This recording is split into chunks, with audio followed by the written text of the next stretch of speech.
Professor Dabhade, founder, the Indian Futures, Ms. Bhavana Dabhade, President, the Indian Futures, my dear parliamentary colleagues, diplomats, distinguished guests, Namaskaram and a very good morning to you all. I am delighted to inaugurate the international workshop on Quad in the Indo-Pacific organized by the Indian Futures. The two-day international workshop comprising 4 sessions will witness several distinguished speakers, Indian parliamentarians, foreign diplomats, giving keynote addresses and deliberating on this important topic. I am aware that the think tank Indian Futures has organized several successful academic programs in association with the top institutions in India. My best wishes to India Futures for the success of this international workshop. Friends, the concept of Indo-Pacific has gained salience in recent years. The Indo-Pacific region is a broad sweep from the Pacific Islands to the archipelagos of the Western Indian Ocean and off the eastern coast of Africa. Significant flows of trade, sea lanes of communication, maritime security, piracy and other factors make the Indo-Pacific region very important from commercial and strategic perspectives. It's also home to our neighbors and key partners with whom we share historical, cultural, commercial and people-to-people linkages. This inspires us to work together with like-minded partners, friends closer than ever before, in the endeavor for peace and stability, prosperity in the Indo-Pacific and beyond. The COVID-19 pandemic has impacted our everyday life and of the economy as a whole. It has resulted in enormous sufferings across the world. India stands firmly as we combat the enormous challenges brought by the pandemic. As we stand united in efforts towards recovery, resilience and rebuilding, we are guided by the ancient Indian philosophy of Vasudhaiva Kutumbakam, of the world being one family. This is also our ethos and guiding principle towards the Indo-Pacific region. In 2019, Prime Minister Shri Narendra Modi ji announced the Indo-Pacific Oceans Initiative, or the IPOI, as the implementing framework for our vision of the Indo-Pacific with 7 areas of cooperation, that is, maritime security, maritime ecology, maritime resources, capacity building and resource sharing, disaster risk reduction and management, science, technology and academic cooperation, and trade connectivity and maritime transport.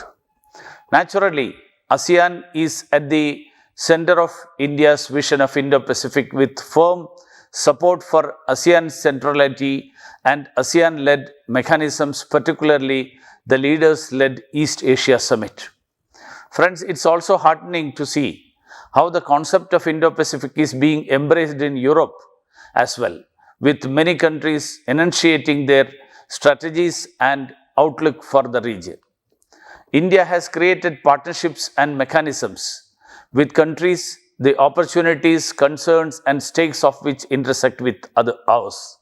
Some of these, such as the SCO, BRICS and RIC, have regular ministerial level engagement. In each of these mechanisms, we engage with our partners on common areas of interest and convergences to advance our common goals. Quad is one such mechanism.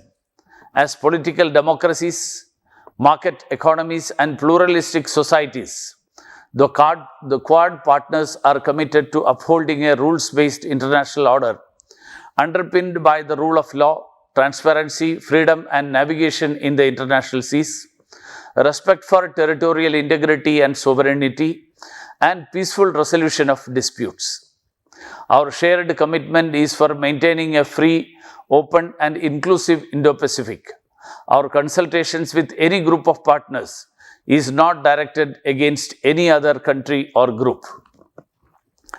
Quad has met thrice so far at the ministerial level and 7 times at the senior official level.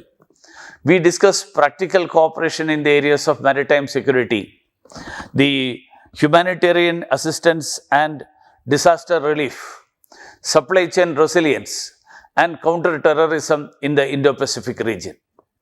In recent months, Quad discussions have also focused on our efforts to address the many challenges posed by COVID pandemic. The historic and first leaders-level summit was held virtually on 12th March 2021, with Prime Minister Narendra Modi ji joining Prime Minister Scott Morrison of Australia and Yoshihide Suga of Japan at the invitation of President Joe Biden of the United States. That the four countries upgraded the Quad conversation to the apex level was by itself the most significant outcome.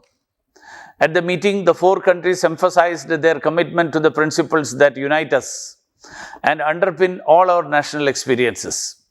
Our shared belief in democracy, pluralism, and market-based economic principles, and our shared commitment to a free and open, inclusive and rules-based, secure and prosperous Indo-Pacific region. Quad leaders adopted a positive agenda and vision, focusing on contemporary issues such as vaccines, climate change, and emerging technologies. Responding to contemporary challenges, they reviewed economic and health impacts of COVID-19 and shared challenges including in cyberspace, critical technologies, counter-terrorism, quality infrastructure investment, and humanitarian assistance and disaster relief, as well as maritime domains. Friends, the COVID-19 pandemic reminded all of us about the need for trusted and resilient supply chains for healthcare and pharma, traditional manufacturing, critical infrastructure, and emerging technologies. India rose to the challenge of leveraging our strong pharma sector to become a reliable global supplier of essential vaccines. The Quad Vaccine Collaboration Initiative in particular is a path-making effort envisioning manufacture of US vaccines in India and delivery to countries in the Indo-Pacific region with support of Japan and Australia. It's an example of collective efforts which can be leveraged for global good. In these challenging times, India welcomes this initiative and looks forward to wholeheartedly and unstintingly participating in it. This is a vaccine supply chain being built by trust and being built to convey trust. It's an example of the human-centric international cooperation and globalization that Prime Minister Modi ji has referred to on more than one occasion. It is also a validation of India's reputation as a reliable manufacturer of high-quality vaccines and pharmaceutical products. Quad also focuses on climate change and work together to strengthen climate actions globally on mitigation, adaptation, resilience, technology, capacity building, and climate finance. In India, despite our growth and development priorities, we have taken ambitious action on expanding renewable power and green cover. I am happy to share that India at present is the only country on track among the G20 nations to meet the climate change mitigation commitments. We are not only meeting our targets under the Paris Agreement but are exceeding them. Frontier technologies and their safe and judicious use for the security and prosperity of all and advancing the effort against climate change in every possible manner are also articles of faith for India. We welcome the opportunity to cooperate even more closely with our Quad partners, including on international standards and innovative technologies of the future. We look forward to working with our Quad partners for the success of these initiatives, which demonstrate the Quad's constructive agenda and collective efforts towards the well-being of the Indo-Pacific region. With this, I would like to conclude and extend my good wishes to the India Futures for the successful conduct of this international workshop. I am confident that the deliberations will be interesting and informative. Thank you, one and all.